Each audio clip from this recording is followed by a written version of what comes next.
restlessness, agitation, paralysis, misery.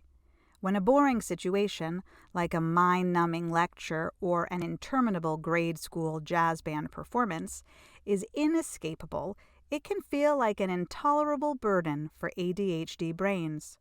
Or, as YouTube celebrity Penn Holderness succinctly put it, it's borture. Borture. It comes as no surprise that kids and adults with ADHD who crave stimulation get bored more easily and more frequently than do their neurotypical counterparts. People with ADHD are used to feeling emotions at a 9 or a 10. When there's a lack of emotional intensity, they interpret this as negative and call it boredom. Boredom has also been found to be especially stressful in individuals with ADHD traits. Matt Parker, Ph.D., a neuroscientist at the University of Surrey, and James Clay, Ph.D., a postdoctoral fellow at Dalhousie University, were part of a team that investigated differences in responses to boredom between impulsive and non-impulsive adults. The impulsive study subjects experienced higher levels of stress while bored, evidenced by elevated levels of cortisol in their saliva.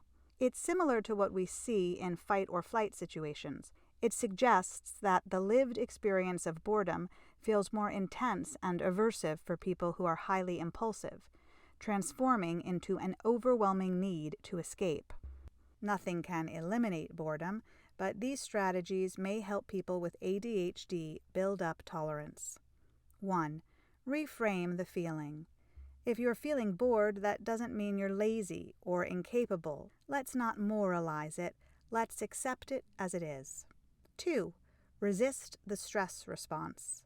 John Eastwood, Ph.D., author of Out of My Skull, The Psychology of Boredom, says that people with a low boredom tolerance tend to choose avoidance-based coping strategies, such as a long break in the bathroom during a tedious lecture.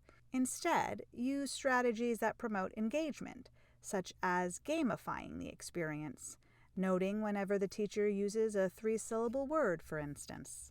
3. Identify the cause of boredom. When a feeling like boredom is uncomfortable, we are sometimes unable to hear its deeper message because we just try to make the feeling go away. But feelings point to needs, like compasses. Boredom points to our need to have agency, to be the captain of our own ship. The struggle to be self-directed is common among people with ADHD, since from a young age they're often corrected and directed by teachers, parents, and peers. Boredom might also mean thoughtfully reassessing your choices and considering a change in your job, vocation, or school. Alternatively, it might mean reminding yourself why you're doing what you're doing. To get through a tedious chemistry lecture, you could remind yourself that while you don't care about chemistry, you do care about graduating from college so you can become a nurse.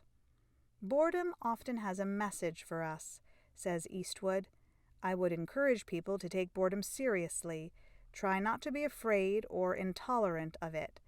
There may be an opportunity to see how you can live in a way that gives fuller expression to who you are.